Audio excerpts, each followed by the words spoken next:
Hello guys! Welcome to my first ever video podcast. Anong chika, Aaron?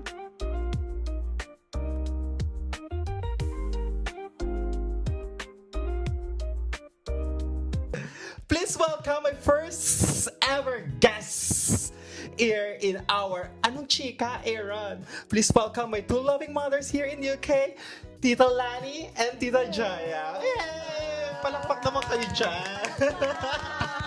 Hello! Ay, uso po kayo mag-mic. Kawakan niyo po yun. Eto ba yun? So, kamusta naman po kayo dito? Kamusta po ang buhay-buhay natin? Okay naman. Generally, okay. Not up and down, but generally, okay. Lumalaban. Laban, of Laban-laban course. lang. Ikaw, Ta? Okay naman din. That's what Tita Lani said. You know, we survive and then we persevere.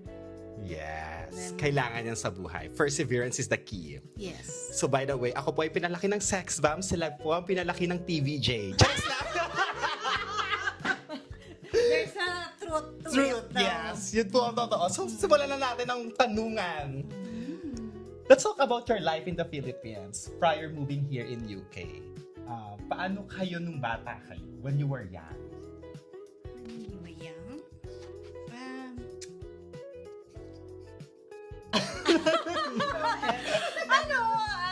typical working class na family. Yung dad ko was a policeman and then my mom is a housewife, still a housewife. Yun, working class, medyo mahirap, wala sa yaman, walang luxury, pero hindi naman nagutom, salamat sa Diyos. Working class. Ooh. Privilege. Eto yan. Mukhang privilege yan. Entitled. Yeah. Ako naman, growing up, I grew up in a military family. Ay, di ba syempre. nga? Sabi ka ng Totoo. totoo. Patay sarado pala. Yeah, syempre, ang father ko was a naval officer, so I grew up in a camp with, with military people.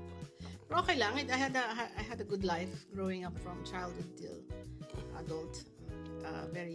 Very good provider ang aking father. Parent. Yeah.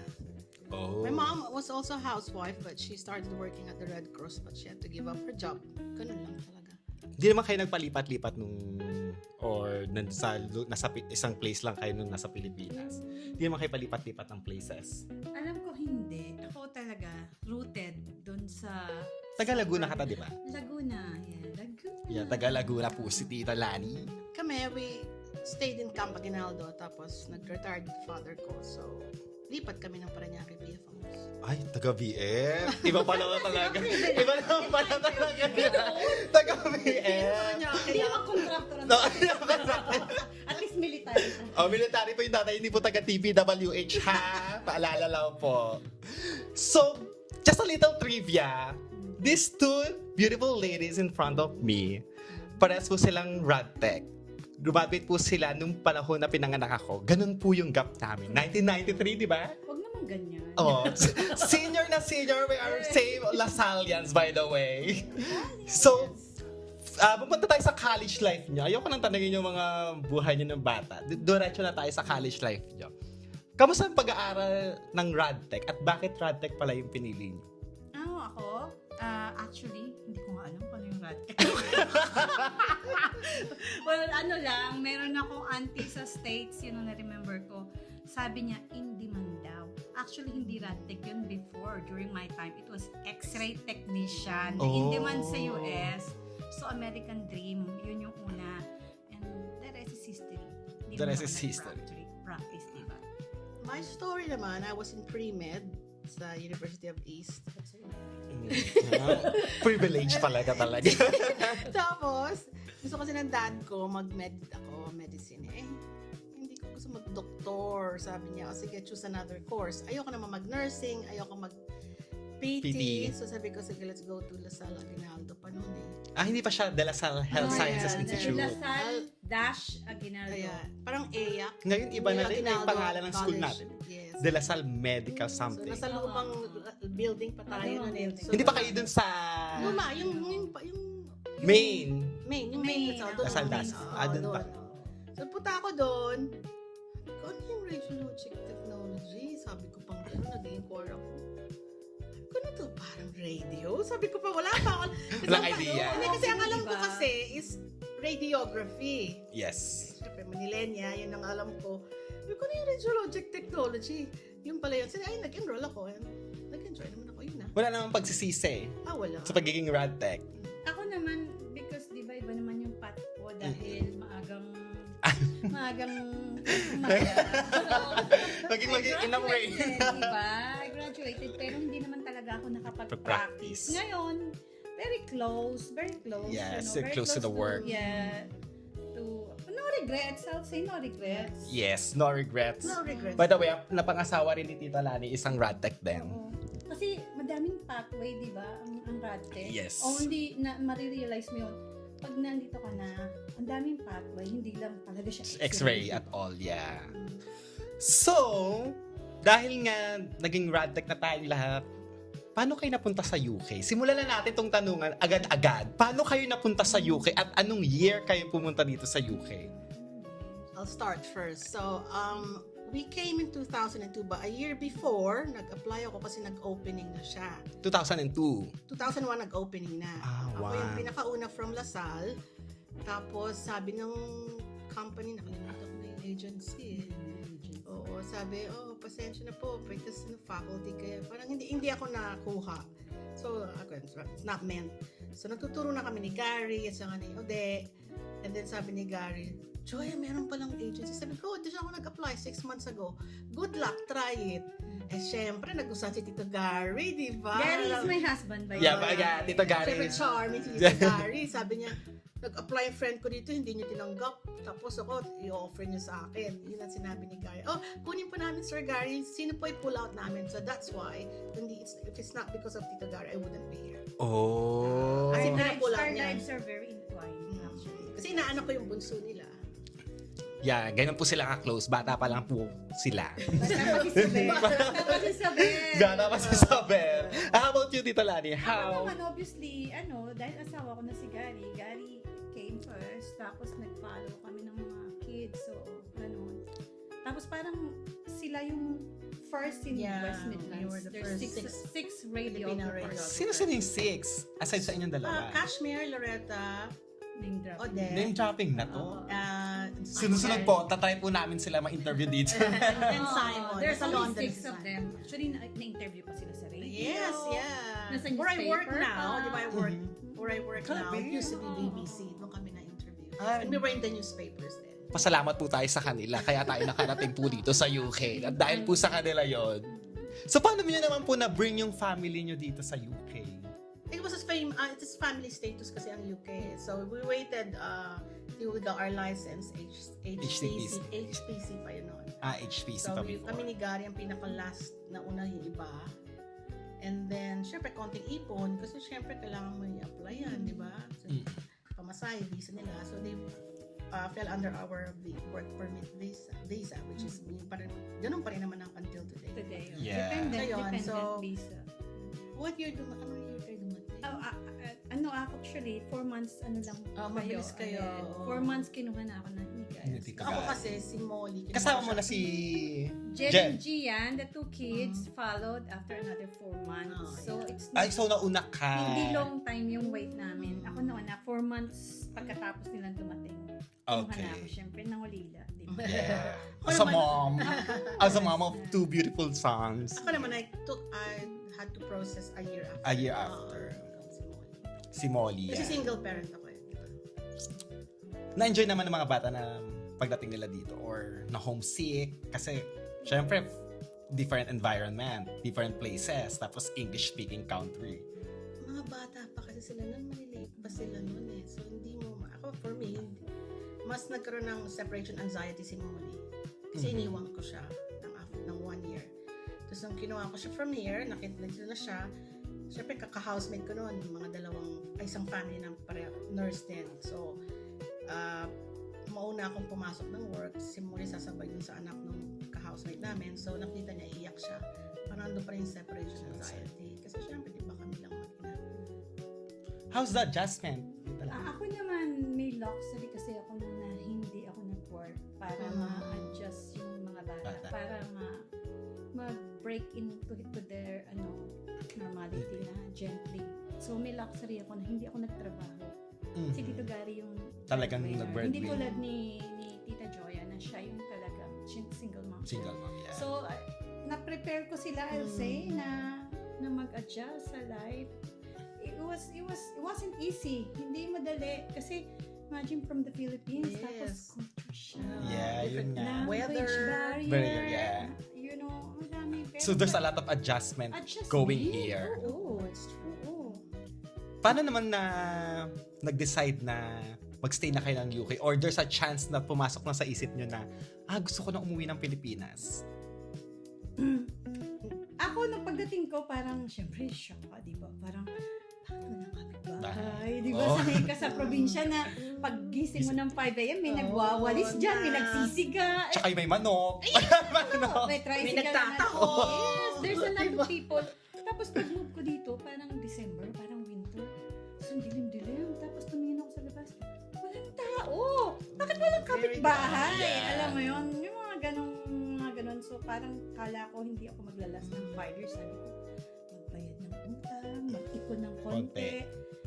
And the rest, obviously, is history. I came to love the culture. I came to love the freedom of the country. Yes. There's so much beauty pagka na-break mo na yung nakasanayan mo, I think.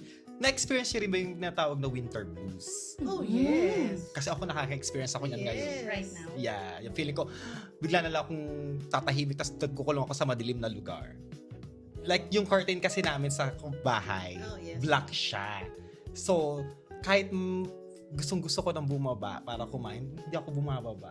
Actually, akala Like, parang- ko nun, ano lang yun eh. Parang chubu-chubu Chuba- lang yung winter, Winter blues. blues, diba?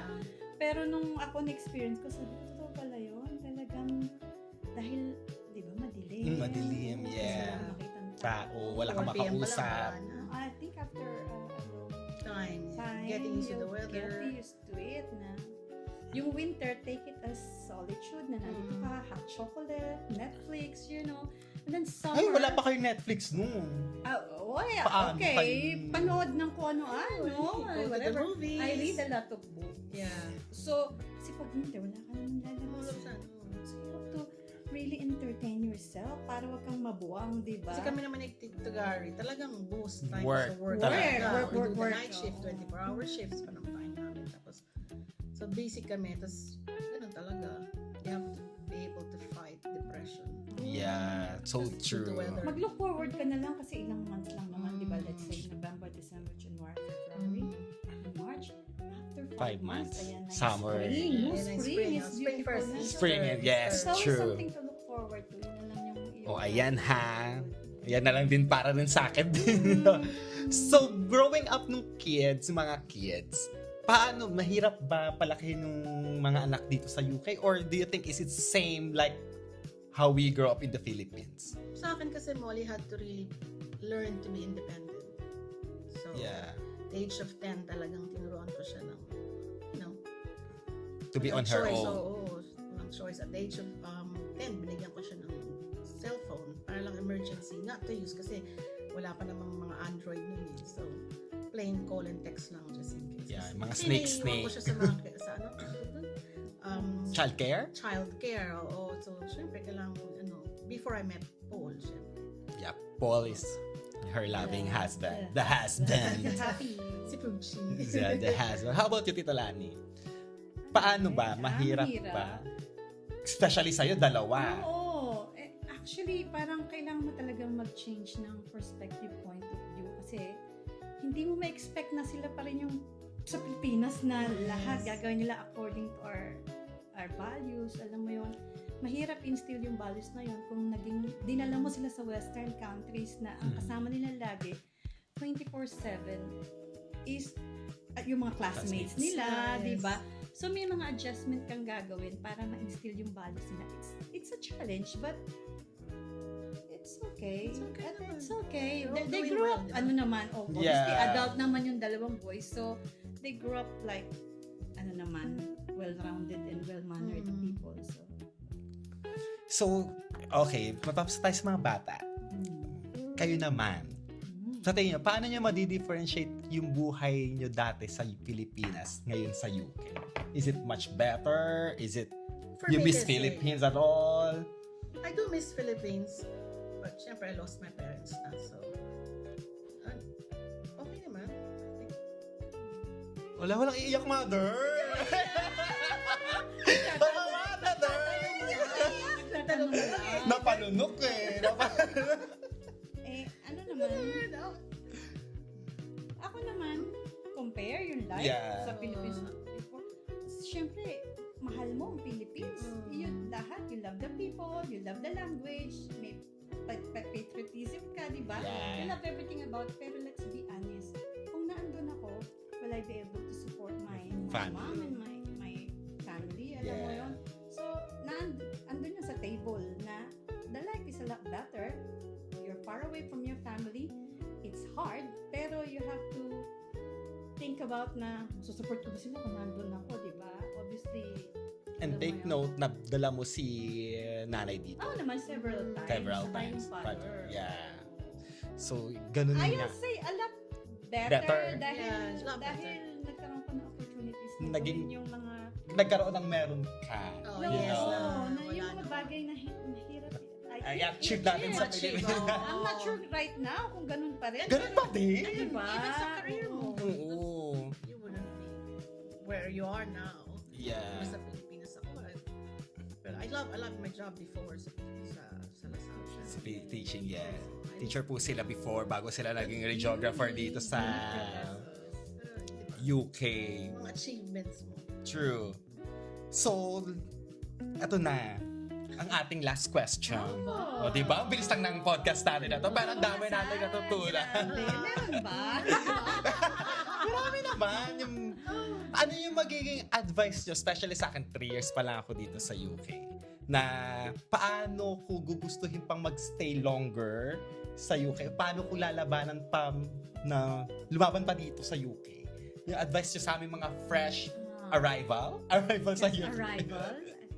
Ako, obviously, it's a big decision nung nag-move kayo from Philippines to UK. Yes, Hindi yan true. overnight, pupunta ako ng UK. Ah, yes. It's a big decision. So, ano yung goal mo? Ba't ka nag-decide, di ba? Either greener pastures, career progression, o love. Di ba? May goal ka. Lagi natin. Love! Pero, di ba? Comes with the goal is, hindi mo naman siguro inisip na bed of roses ang pumunta mo sa UK. May mga trials and challenges. Yeah. Normal yun. Pero pagka naka-experience ka ng trial and challenges, go back to the goal. Yun pa rin ba yung goal mo ngayon? Still. Kung hindi na goal mo yun, edi fly uli sa iba. Yeah, Go true. home, di ba? It's just that. Do you think UK is better? I mean, I'm not saying na bad lahat ng ibang countries. Do you think UK is the better to settle down? Kasi wala naman din akong mapag-comparean kundi Philippines and UK. Okay, yeah. Between Philippines and UK, they all have their advantages and disadvantages. Pero dito, syempre, maalwan yung buhay, yung may traffic. Maluwag-luwag. Hindi lang yun. Ano pa? We have free NHS health services. Yeah, isa pa yan. Tapos education is also free. Yes.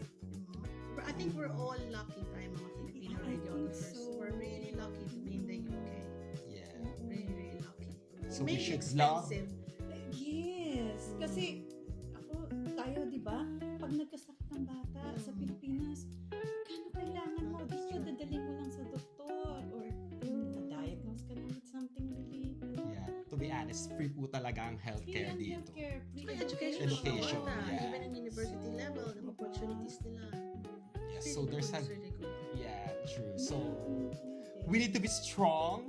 We need to love our job. You need to love the people here. Exactly. You need to be resilient. Yeah, we need to be resilient because may ups we'll and never downs. know what will happen as here. Siguro naman And kahit sa always, Philippines, meron ding ups. Doon naman ang maganda sa mga pilalaki na tayo ng resilience. Diba? Yan ang Oo, one iba, good, iba. Yeah, na traits ng Filipino. Yeah. Kala mo ganito lang kami ha. Laban. Laban! talaga, Get laban. out!